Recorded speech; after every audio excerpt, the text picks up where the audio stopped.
Semoga Bapak mengikuti perkembangan.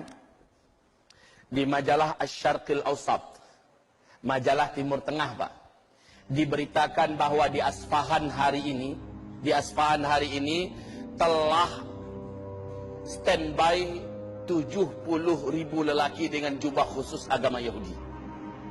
Dan telah siap senjata-senjata terbaik dari senjata manual, pedang terbaik dari besi-besi terbaik sudah siap dan ada di tangan mereka. Agama Yahudi hari ini sangat yakin ini adalah tahun-tahun di mana Dajjal akan keluar dan memimpin mereka. Menurut keyakinan Yahudi, Dajjal akan menaklukkan seluruh dunia. Ini pula yang diyakini oleh Dajjal waktu dia berkata kepada Tamim Ad-Dari, ketika saya lepas nanti, maka saya akan taklukkan seluruh kota-kota di muka bumi.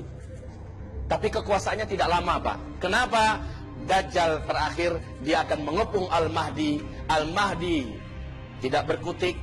Orang-orang yang beriman, para mujahidin, laki-laki dan wanita juga tidak mampu melawan. Mereka terkepung. Dalam keadaan terkepung itulah Allah turunkan tanda besar kiamat yang ketiga. Nabi Isa turun dari langit, diantarkan oleh 2 orang malaikat di waktu subuh, tepatnya di masjid yang ada menara putihnya.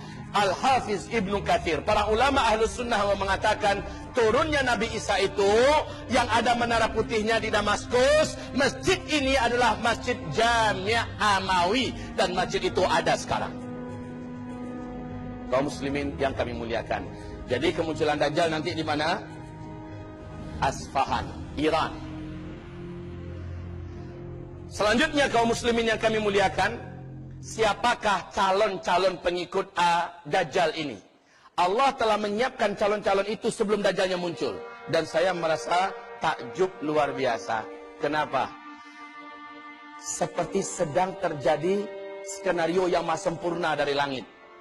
Menjelang Dajjal muncul, Pak, kelompok-kelompok besar di muka bumi yang akan menjadi para pengikut dan pembela Dajjal sudah mulai dipersiapkan oleh Allah. Secara alami terjadinya. Siapa? Satu yang akan mengikuti, yang akan membela, yang akan menjadi para penyembah-penyembah Dajjal. Satu, seluruh orang Yahudi di muka bumi. Yang kedua, seluruh setan dari bangsa jin. Ini akan menjadi pengikut Dajjal laknatullah alaih dan siap membela Dajjal, siap membantu Dajjal. Bapak sanggup bayangkan? Satu orang saja kalau sempat didampingi oleh 10.000 setan saja, Pak, kekuatan orang ini sudah sangat menakjubkan, betul tidak? Bagaimana kalau setan satu bumi mengikutinya, membelanya? Yang ketiga, pengikut para Dajjal adalah seluruh ahli syahwat dari seks menyimpang.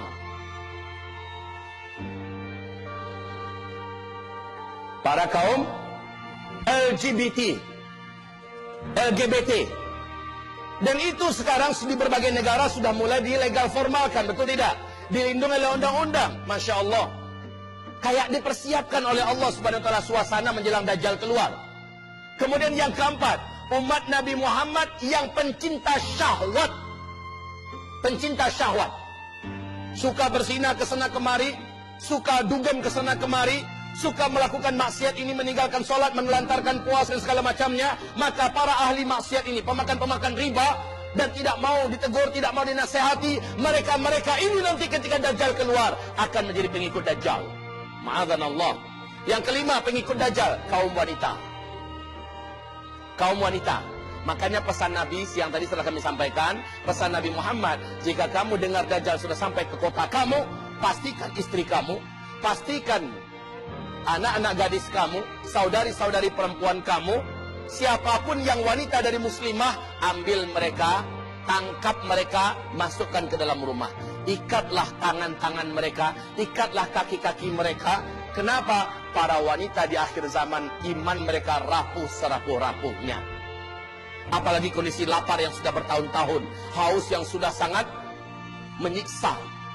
Dan Dajjal datang dengan kekuatan magicnya, dengan hipnotisnya, dengan sihirnya. Di mana kota dia masuk, dia sebarkan sihirnya, dia sebarkan magicnya, dia sebarkan hipnotisnya. Dia punya daya tarik magnet yang sangat dahsyat. Kaum muslimin yang kami muliakan, ini yang kelima, para wanita. Ibu-ibu, mohon ibu menyimak dengan sebaik-baiknya. Rasulullah perintahkan kita semua dan bawa anak-anak kita sekalian, Pak. Dajjal pasti akan sampai ke kota Banjarmasin. Dajjal pasti akan sampai ke kota Banjarmasin. Tidak ada satu kota pun di muka bumi ini yang tidak akan dimasuki oleh Dajjal. Kaum muslimin, Rasulullah mengatakan agar kamu selamat dari Dajjal, lakukan 6 hal berikut. Camkan ini baik-baik. Yang pertama, di akhir zaman ini seluruh umat Nabi tolong dalami kembali, tolong luruskan kembali pemahaman akidah. Belajarlah tauhid yang sahih, tauhid yang diajarkan Nabi Muhammad SAW dan para sahabatnya. Pastikan seluruh kita belajar lagi akidah yang benar, akidah Ahlus Sunnah wal Jamaah. Jangan lagi diributkan, ini akidahnya mana? Ini akidah Ahlus Sunnah wal Jamaah dari kitab-kitab para ulama kita yang terdahulu. Kaum muslimin belajar. Para ulama kita, desak mereka agar mengajarkan apa itu syirik, agar mengajarkan kepada kita apa itu khurafat, agar mengajarkan kepada kita apa itu tauhid, agar mengajarkan kepada kita iman yang benar. Al-imanu billah wa malaikatihi wa kutubihi wa rusulihi wal yaumil akhir wal qadari khairi wa syarrih. Ajarkan dengan benar. Kaum muslimin, tolong baca kitab Fathul Majid. Kitab tentang syirik baca. Sebaiknya didamping oleh para alim ulama kita yang benar. Karena kitab ini adalah kitab induk tentang masalah syirik. Iman Allah, belajar. Yang kedua, seluruh umat Nabi, kata Nabi, yang selamat di akhir zaman adalah orang-orang Islam dari umatku yang hidupnya dalam Islam benar-benar fanatik habis dengan Al-Quran dan Sunnah. Fanatik habis. Ini ada dalilnya, ini ayatnya. Ini ada dalilnya, ini hadisnya. Selama ada ayatnya, ada hadisnya, dan ulama ijma di atas itu, dia fanatik. Nggak peduli apa kata orang, tidak peduli apa cibiran orang, tidak peduli apapun resiko. Inilah jalan yang harus diambil oleh umat Nabi di akhir zaman. Mereka-mereka inilah yang lulus tes iman, yang akrab dan nempel, fanatik dengan Al-Quran dan Sunnah Nabi Muhammad SAW. Yang ketiga, Nabi perintahkan kalau Dajjal nanti keluar, maka umat Nabi yang mampu hijrah cepat lari dan hijrahlah ke Mekah atau ke Madinah, karena 2 kota inilah yang tidak akan bisa dimasuki oleh Dajjal. Yang keempat, Nabi mengatakan SAW, setiap umatnya sebelum tutup salatnya, sebelum Assalamualaikum warahmatullahi wabarakatuh, sebelum Assalamualaikum, setelah tahiyat akhir, baca doa perlindungan dari Dajjal. Sudah hafal? Yang belum hafal tolong angkat tangan. Yang belum hafal, saya akan bunyikan contoh doanya apa. Yang belum hafal jangan malu, Pak. Orang yang angkat tangan berarti punya niat untuk ingin menghafal, betul tidak? Angkat tangan yang belum hafal.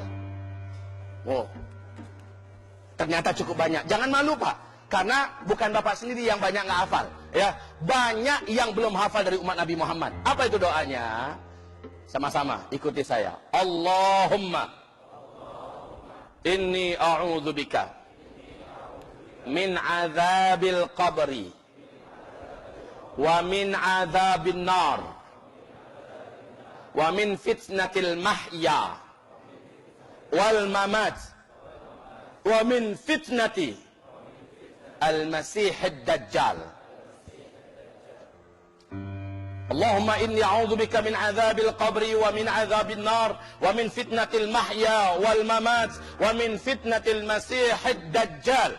Yang belum hafal, rujuk di kitab zikir akhir zaman. Itu doa-doa andalan akhir zaman dituntunkan oleh Nabi kepada kita, tolong dibaca, Pak. Ya, dibaca. Baca itu sebelum Assalamualaikum, sebelum Assalamualaikum. Oke, ini yang keempat. Yang kelima, cara supaya selamat dari Dajjal. Nabi memerintahkan agar setiap umatnya, khususnya yang hidup di akhir zaman, agar menghafal surat Al-Kahfi 10 ayat pertama saja, atau 10 ayat penutup dari surat Al-Kahfi. Dihafal, lalu setelah itu dibaca, jadikan dia selancar kita membaca Al-Fatihah.